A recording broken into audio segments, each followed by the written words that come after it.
Welcome to IgoroTech channel. In this video, I will show you how to create and use a password reset disk in Windows PC. A password reset disk can be used if you forget your password for a local account. If you forget your Windows password, you can use a password reset disk to create a new one.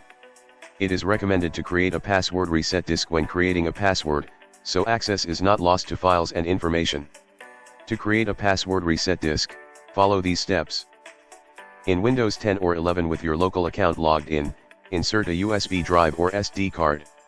Type password reset in the search box and click create a password reset disk, or go to control panel, select user account, then click on create a password reset disk.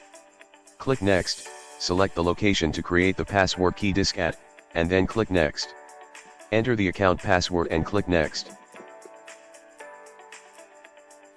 Click next. Now you can see confirmation for the password reset disk is successful. Click finish. In the USD drive, here is the reset password file.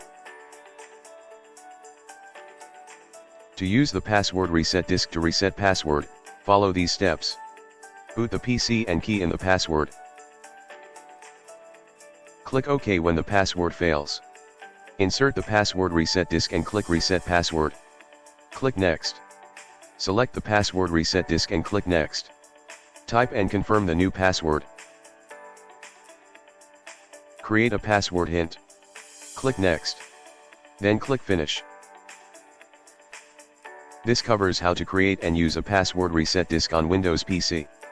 If you found this tutorial is helpful, please give us a thumbs up and don't forget to subscribe on our YouTube channel. Thank you very much for watching and have a great day.